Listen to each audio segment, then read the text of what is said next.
Shalom, ndagusubije mwene data Uwiteka aguha umugisha mu izina rya Yesu. Mbere yuko dukomeza, reka tubanze twiragize Imana. Turagushimye cyane Uwiteka mubyeyi mwiza, uri Imana y'ukuri kandi uri Imana y'amahoro. Ijambo ry'Imana rirambwira ngo aho ababiri bari cyangwa batatu bateraniye bavuga izina ryawe, Uwiteka urabona kukabana nabo. Uwiteka nakwingize ngo yaba ari nge n'abankurikiranye cyangwa se n'abazankurikirana, Uwiteka ubane natwe.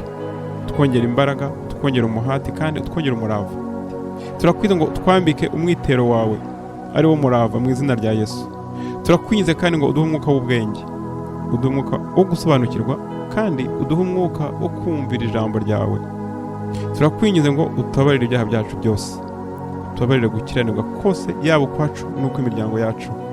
Turakwingize ngo utwezeho imyanda yose y'umubiri ndetse n'umwuka. Turakwingize ngo utugire ibyaremwe bishya mu izina rya Yesu. Ubwo tugiye kwiga ijambo ryawe ese no gusenga, mwami ubane natwe, umwuka wawe wera abane natwe muri byose mu izina rya Yesu Kristo. Amen. Muvandimwe unkurikiranye, abantu bamerewe nabi, abantu bararushye, abantu babuze aho batabarirwa. Ariko mu by'ukuri aho gutabarirwa harahari ni kuri Yesu. Abagafashije abantu kugera kuri Yesu, abagafashije abantu kugera ku ijambo ry'Imana, nibo babashyira mu rujijo. Muri iyi minsi hari umwuka wo gushyira abantu mu rujijo. Ibintu byose byarivanze. Baba pasiteri twizeraga hajemo ibibazo, ya matorero twizeraga hajemo ibibazo. Ubu rero aho bigeze ni umubano wacu n'Imana. Aho bigeze ni uko dukura amaso ku bantu tugashyira amaso ku Uwiteka, kandi tukayoborwa n'umwuka wera, kuko hari imyuka myinshi iri kugenda iyobya abantu hirya no hino. Hari inyigisho nyinshi z'abanikorayiti ziri kuyobya abantu zibakura ku Mana. Hari inyigisho ziri kubuza abantu gusenga. Niba ufite ikibazo, niba hari icyo ushaka gusaba Imana, bati nawe wizerera mu by'ibitangaza. Ariko ndakumenyesha yuko turi mu rugamba, kandi ntago turwana n'abantu abangaba b'imibiri n'amaraso. Habwo nk'uko biri mu ijambo ry'Imana mu Befeso ibice 6:12, duhanganye n'imbaraga mbi z'umwijima z'ahantu ho mu ijuru. Iyo uhanganye rero n'ibiremwa by'umwuka, ntago wakirwanirira wowe ubwawe, ahubwo kugira ngo ubashe kubitsinda ukeneye imbaraga mvajuru, ukeneye imbaraga ziva ku Uwiteka Imana yacu. Ibibazo ubona ku buzima bwawe, ubukene, uburwayi, ibigeragezo, icyangire, aho ugiye hose ibintu ntibikunda. Ubuzima bwawe ntibugenda nk'uko ubwifuza, nta kutagira. Akazi kawe ugira umuhati, ukorana umurava, ariko n'ubundi ukabona nta nyungu. Akazi urimo ugerageza gukora ngo urebe ko wanashimwa n'abo ukorera, ariko bikarangira bakwirukanye cyangwa se bagutoteje. Ufite urugo, ufite umuryango, abo mubana bahora bakubabaza, bahora bagutoteza, nyamara wowe nta kutagira, ariko ukabona ntibanyurwa, barushaho kugufata nabi.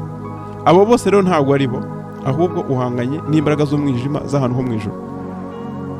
Icyo usabwa rero ni ugusenga. Ijambo ry'Imana rivuga ngo musabe muzahabwa, mushake muzabona, mukomange ku rugi muzakingurirwa. Kuko usabye arahabwa, ushatse arabona, n'ukomanze arakingurirwa. Umwami Yesu rero ari ku muryango arakomanga kugira ngo tumufungurire nawe aze adutabare. Umunsi uzasobanukirwa yuko ubuzima bwawe ubushyize mu biganza bya Yesu, umunsi uzamenya uko washyira ubuzima bwawe mu biganza by'Umwami Yesu Kristo, uzaba ugeze ku ntsinzi itavuguruzwa mu izina rya Yesu. Muvandimwe rero, ushobora kuba unkurikiranye ufite ibyakubabazaga, ushobora kuba unkurikiranye ufite ibihiga ubugingo bwawe, kuko ijambo ry'Imana rirambwira ngo rinda ubugingo bwawe kurusha ikintu cyose kirindwa, kuko nta kintu watunga cyasimbura ubugingo. Umwami Yesu rero yavuze ngo byamarira icyo umuntu gutunga byose ariko akabura ubugingo bwe. Bivuze rero ko ubugingo niyo mari y'ingenzi nyoko umuntu itunze. Igihenze ntago ari zahabu, igihenze ntago ari amafaranga, ntago ari amadolari cyangwa amayero. Oya, imari ni ubugingo. Kubera ko ufite ubugingo bwawe afite ibyo utunze byose, afite ukuboko ku muryango wawe, afite ukuboko ku bana bawe, afite ukuboko ku wo mwashakanye. Umwami Yesu rero niba afite ubugingo bwawe, uri mu mutekano. Satani rero niba ari ufite ukuboko ku bugingo bwawe, ufite ibibazo, kandi aho ibibazo byakemukira nta handi ni ku Mwami Yesu. tugiye rero gusenga, tutatanye za mbaraga z'umwijima, tutatanye cya kindi cyose cyari cyarahagurukiye kurimbura ubugingo bwawe. Turuvuga uti ikigenza ubugingo bwanjye cyose ni gitatane kirimbuke mu izina rya Yesu. Muvandimwe ndagusabira kugira ngo imbaraga z'umwijima ziguhiga, imbaraga z'umwijima zifuza kunyaga ubugingo bwawe, izo mbaraga z'umwijima zikorwe n'isoni mu izina rya Yesu. Twamenyereye gusenga amasengesho atagerayo, twamenyereye gusenga amasengesho yo kwiyongorera. Igihe kirageze ngo twature ijambo ry'Imana. Ijambo ry'Imana ni inkota, niko ijambo ry'Imana rivuga mu Efeso 6. Igihe kirageze ngo dukoreshe inkota, ariryo jambo ry'Imana, turimbura imbaraga z'umubi zagambiriye kuturimbura. Hari imbaraga z'umwijima zarahiriye ko utazagera ku cyo Uwiteka yakuvuzeho. Benshi tureba mu buzima bwacu bwa buri munsi, ntago baba mu buzima Imana yabateguriye kubamo. Satani yarafunze, inkozi z'ibibi z'abarozi n'abapfumu zarafunze, zafunze amasezerano yawe. Ariko uyu munsi ndagusabira kugira ngo kimwe cyafunze amasezerano yawe, kimwe cyabangamiye gutabarwa kwawe, gikorwe n'isoni, gishwiragire mu izina rya Yesu. Nta gutindiye rero muvandimwe, tugiye gusengera mu ijambo ry'Imana riri muri Zaburi ya 70. Iyi Zaburi yanditswe na Dawidi. Dawidi yari umunyamasengesho, Dawidi yari umunyamwuka, Dawidi yari asobanukiwe ko intambara ze adashobora kuzirwanira muri buno buzima turimo bwa hano ku isi. Ntago warwana n'ibinyamaboko bimeze gutya biduhiga, bidutoteza ngo ubirwanishe imbaraga zawe bwite. Ukeneye imbaraga mbajuru. Buriya kagoma iyo igiye gucakira inzoka, ntago ishobora kwicakirira hano ku butaka ku isi, ntago yayibasha. Ahubwo kagoma ishaka gucakira inzoka iyijyana mu kirere, kubera ko iyo igejeje mu kirere inzoka ita equilibre. Inzoka ntago ishobora kurwanira mu kirere kuko ntago yaremewe kurwanira mu kirere. Iyo igezeyo rero itakaza ubushobozi bwo kurwana, ubundi yakagoma ikayicakira, yakagoma ikayirya. Ariko kagoma iyo yibeshye ikarwana n'inzoka hasi ku butaka, kagoma ihura n'ibibazo nayo, kubera yuko ubutaka ni amatware y'inzoka. Nawe rero ibibazo byawe ntago wabirwanira muri ano matware turimo. Ibibazo byawe ntago wabasha kubitsinda uri mu mubiri. Ibibazo byawe ntago wabasha kubitsinda ukoresha imbaraga zawe bwite. Ibibazo byawe ntago wabasha kubitsinda ukoresha ubwenge bwawe bwite. Hoya, kugira ngo utsinde ibibazo nuko urwana uri muri Kristo Yesu. Haleluya. Kurwana rero uri muri Kristo Yesu nta kundi no gukoresha ijambo ry'Imana, no kwiningira imbaraga z'Umwuka wera. Uwiteka ndakwinyiza ngo udutabare mu izina rya Yesu. Uwiteka ndakwinyiza ngo yaba ari ngewe n'abanteza amatwi, udutabare mwami mwiza kugira ngo uhabwe icyubahiro mu izina rya Yesu. Uwiteka turakwinyiza ngo haguruke inkozi z'ibibi ziturwanya, zikwira imishwaro, inkozi z'ibibi zidutoteza zitatane mu izina rya Yesu. Za mbaraga z'umwijima, bya binyaboko by'umwijima byose bikwira imishwaro mu izina rya Yesu. Zaburi ya 70 uhereye ku murongo wa 2. Mana tebuka unkize Uwiteka, tebuka untabare. Abashaka ubugingo bwanjye bakorwe n'isoni bamware, abishimira ibyago byanjye basubizwe inyuma, bagira igisuzuguriro. Abambwira bati aha aha basubizwe inyuma kubw'isoni zabo. Abagushaka bose bakwishimire bakunezererwe, abakunda agakiza kawe bajye bavuga bati Imana ihimbazwe.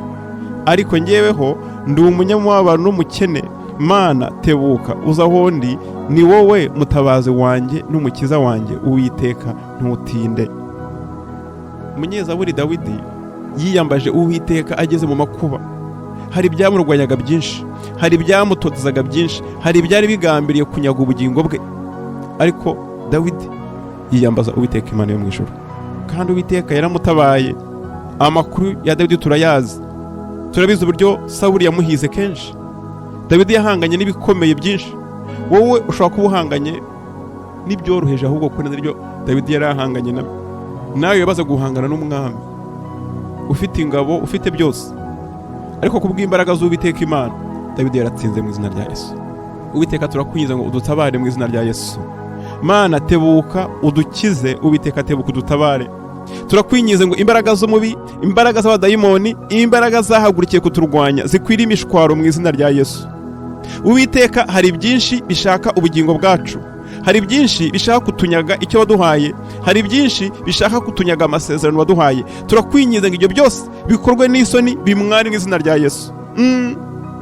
Za mbaraga z'umwijima zishaka kudushyira mu makuba, za mbaraga z'umwijima zishimira ibyago byacu, ya myuka y'abadayimoni iteza uburwayi, ya myuka y'abadayimoni iteza ubukene, ya myuka y'abadayimoni iteza ibigeragezo, ya myuka y'abadayimoni iteza ibibazo, ibyo ngibyo bikorwe n'isoni mu izina rya Yesu. Muvandimwe, cya kindi kiguteza ibibazo uko kiba kitwa kose, cyature ko kirimbuye mu izina rya Yesu, ko gikozwe n'isoni mu izina rya Yesu. Inkozi z'ibibi zishimira ibyago byacu, za nkozi z'ibibi zitifuza ko hari aho tugera mu buzima, izo nkozi z'ibibi zikwira imishwaro mu izina rya Yesu. Haleluya. Abishimira ibyago byacu basubizwa inyuma kandi bagira igisuzuguriro mu izina rya Yesu. Ba bandi batubwira ngo aha basubizwa inyuma ku bw'isoni zabo. Uwiteka, turakwingize ngo bya bindi byahagurukiye kuturwanya, bya bindi byahagurukiye kuburizamo amasezerano yacu, bya bindi bidasinzira bitaryama kugeza igihe biturimburiye, ibyo ngibyo bikorwe n'isoni mu izina rya Yesu. Ndatura ko imigambi y'inkozi z'ibibi ntabwo izahama, nta nubwo izasohora. Wa wundi warahiriye kuturwanya, wa wundi warahiriye kudutoteza, wa wundi warahiriye kutugirira nabi, ndatura mu izina rya Yesu ko atazabigeraho. Kuko Uwiteka uri Imana, uri Imana y'agakiza kandi uri umutabazi. Ndakwingiza ngo utabare ubwoko bwawe mu izina rya Yesu. Haleluya. Mwene data wowe unkurikiranye, ndagusabira kugira ngo Uwiteka gutabare. Bushobora kuba ari uburwayi, bushobora kuba ari ubukene, ikibazo cyose waba ufite nugera kwa Yesu uratabarwa mu izina rya Yesu. Mwami Yesu, nta kintu na kimwe cyasumbye ubushobozi bwawe, nta kintu na kimwe cyasumba ubutware ufite, kandi natwe waduhaye ubutware ngo tuzakanagira inzoka na scorpion, kandi nta mbaraga z'umwijima uko zaba zimeze kose zizagira icyo zikora ku bugingo bwacu. Cya kindi cyadutotezaga, cya kindi cyatubabazaga, Uwiteka, turakwingiza ngo ukirimbure mu izina rya Yesu. Za mbaraga mbi z'umwijima, za mbaraga mbi z'abadayimoni, za mbaraga mbi za karande, izo mbaraga z'umwijima zikwira imishwaro, zitatane mu izina rya Yesu. Kimwe cyahagurukiye kuturwanya, kimwe cyahagurukiye kurwanya abana b'Imana, kimwe cyahagurukiye kurwanya itorero, Uwiteka, turakwinze ngo kirimbuke mu izina rya Yesu. Itorero ririmo rirarwanywa cyane muri iyi minsi. Uwiteka, turakwingize ngo itorero ryawe urihagarareho, itorero ryawe urirwanirire, itorero ryawe urirwanirire mu izina rya Yesu. Uwiteka, turakwingize ngo haguruke inkozi z'ibibi zikwira imishwaro, abanzi batatane, ababisha bacu batatane mu izina rya Yesu. Ku murongo wa 5, abagushaka bose bakwishimire, bakunezererwe Uwiteka. Abakunda agakiza kawe bajye bavuga bati Imana ihimbazwe. Uwiteka, uhimbazwe kuko ari wowe udutabara, uhimbazwe kuko ari wowe uturokora, Uwiteka, mu izina rya Yesu. Ariko njyeweho ndi umunyamaboro n'umukene, Mana, Tebuka uzaho ndi, ni wowe mutabazi wanjye n'umukiza wanjye, Uwiteka, ntutinde. Muvandimwe, ubundi iyo bavuze umukene ntabwo ari bwa bukene bw'ibigaragarira amaso, hoya, ahubwo ni wa wundi ufite inzara, ni wa wundi ufite ubukene bw'iby'umwuka, wa wundi wiyumvamo ko hari icyo abura. Uwo nguwo ni we Yesu ashaka. Wa wundi wumva ko ari indigabo, ari umukristo, mbese akijijwe ntacyo abura, uwo nguwo aba afite ikibazo, uwo nguwo aba afite ikibazo. Uwo Yesu ashaka rero ni wa wundi uri desperate, wa wundi waburaniwe, wa wundi wagiye mu baganga bose yaraburaniwe, yazengurutse amavuriro yose byaranze, baramuyobeje, ajya mu madini, ajya mu biki, byaranze. Uwo nguwo rero Yesu niwe akeneye kugira ngo amutabare, amukure muri urwo rujijo, amukure muri ibyo ngibyo bimutesha umutwe mu izina rya Yesu. Umunyamubabaro ni uwuhe rero? Umunyamubabaro ni wa wundi wiringiye Uwiteka. Umunyamubabaro rero ni uwuhe? Ni wa wundi wiringiye Umwami Yesu. Ni wa wundi isi iri gutoteza kubera ko yiringiye Yesu. Ntabwo ari babandi baryohewe muri iyi si, babandi binezeza babayeho nk'abisi, hoya, wa wundi uniha amanywa nijoro kubw'ijambo ry'Imana.